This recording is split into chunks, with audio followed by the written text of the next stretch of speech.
Hi there, it's Veronica from Baba Therapy Group, and I'm here to talk to you about couples work. A few key points that I find keep coming up again and again. Um, it's come up for me in my practice and growth as a couples therapist over the many years that I've been practicing with couples, and also with the different therapists that I've had the good chance to supervise and guide along in learning how to practice with couples. Um, Two of the biggest questions are: one, what if the couple starts arguing and they get really heated and I can't break it up, or I don't know how to get in, or I just don't know what to do? And two, what if I feel more empathic or leaning towards one partner's view and feelings than the others? Sort of in that position of starting to take sides. So number one, the fear that comes up around charged, heated couples sessions and dynamics that happen in a couple session. It's common. It happens. And actually, a few points that I'd like to make about that is, as a couples therapist, it's important and can be useful to see how down and dirty some couples get, and to remember and to remind yourself and to remind the partners in the relationship that nobody ever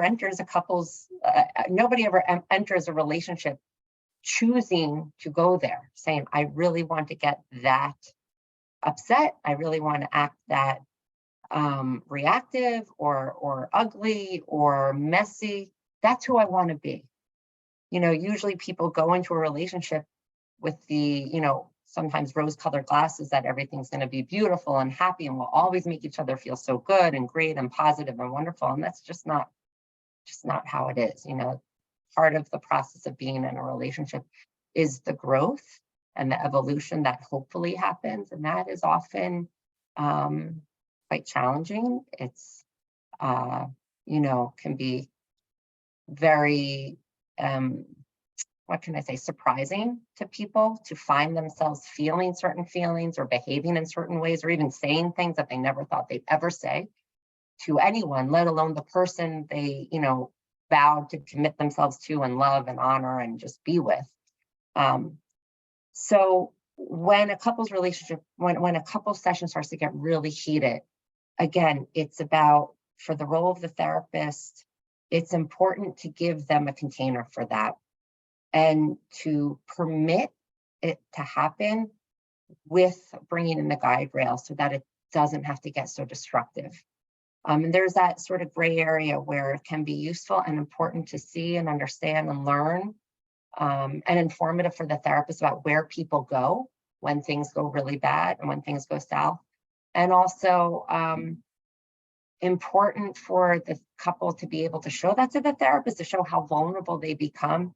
And it's an opportunity to remind the couple, hey, just what I just said to you here a few minutes ago, I'm sure you didn't enter this relationship planning to be this person or take on this sort of behavior or feel this way. This is not what you intended for yourself. So let's think about where you want to be and who you want to be in this relationship, and pause and slow it down. And two of the most important words I say to everyone, the therapists I supervise, the couples I work with, please slow down, pause.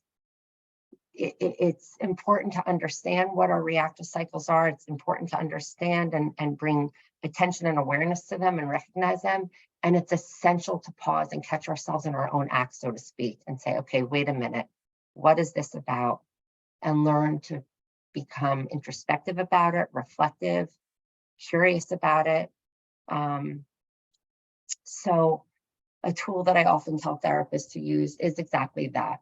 When things start to spiral out, sometimes you have to use your voice and get big and loud and say, hey, wait a minute, pause, take a break, slow down. This is important, but going down this route any further is only going to cause further damage. And I don't see how it's useful beyond a certain point. And it's up to the therapist to try to rein in where that point is and assess that with the couple, okay? And also remind the couple, hey, this is, I'm sure, not the place that you intended to land or be. And this is not the person I'm sure you want it to become in this relationship. So think about who it is that you want to be, what type of partner you want to be, and think about what type of partner that you want your loved one to be towards you, and show them that. What do you need in order to show them to them? I mean, oftentimes those reactive, messy, spiral out of control cycles are chock full of a lot of history, trauma, a lot of habits, and a litany of issues that have kind of played out over time. The earlier you can meet with a couple in their life cycle to become familiar with these patterns, to bring awareness to them, to begin to work on them, the better off it is for the longevity of the couple. Okay, so that's part one.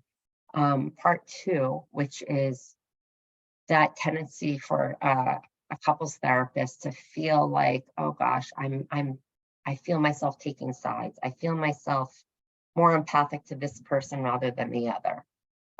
All of that is important information for you as a couples therapist. That is so essential. It's not wrong. Okay, we're humans. We are not machines. We are going to have our own reactions as therapists to the people we meet and to the people that come to us for help, for support, for guidance.